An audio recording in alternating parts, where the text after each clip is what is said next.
ఎల్సెలా books వారి Lent season ప్రత్యేక పాడ్కాస్ట్కు స్వాగతం. ఈ ఎపిసోడ్లో పవిత్ర వారంలో చాలా కీలకమైన పస్కా ఘట్టం నేపథ్యాన్ని తీసుకుని అసలు దేవుడు మనల్ని విడిపించే విముక్తి ప్రదాత అనే అద్భుతమైన ఇతివృత్తాన్ని మనం చాలా క్లుప్తంగా సింపుల్గా ధ్యానిద్దాం.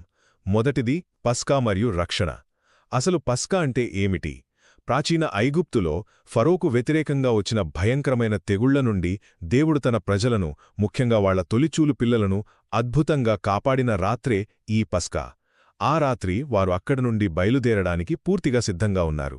అంటే చూడండి, దేవుని రక్షణ కోసం ఎదురుచూసేటప్పుడు మనం ఆశతో ఎంత అప్రమత్తంగా సిద్ధంగా ఉండాలో ఈ సంఘటన మనకు చెప్తుంది కదా. ఇక రెండవదిగా, దేవుడు తన వాగ్దానాన్ని ఎలా నెరవేర్చాడో గమనిద్దాం. ఫరో విధించిన కఠినమైన బానిసత్వం నుండి ప్రజలను విడిపించి వాళ్లని తన సొంత ప్రజలుగా చేసుకుంటానన్న మాట ఆయన నిలబెట్టుకున్నాడు. మన భారమైన పరిస్థితులను తీసేసి నేను మీకు దేవుడుగా ఉంటాను అని ఆయన ఇచ్చే ఆ మాట మనకి ఎంత గొప్ప భరోసానిస్తోందో ఒక్కసారి ఆలోచించండి. చివరిదిగా, ఈ మొత్తం కథ దేవుని అసలైన స్వభావాన్ని మనకు చూపిస్తుంది. ఆయన మనల్ని స్వేచ్ఛ వైపు నడిపించే విముక్తి ప్రదాత అండి.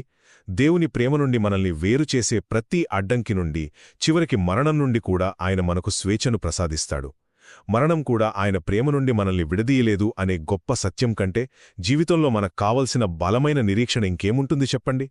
ఒక్క మాటలో చెప్పాలంటే, దేవుడు మనల్ని విడిపించే రక్షకుడు అని ఆయన వాగ్దానాన్ని నమ్మితే ఏది, మరణం కూడా మనల్ని ఆయన నుండి వేరు చేయలేదని ఈ ఇతివృత్తం స్పష్టం చేస్తుంది.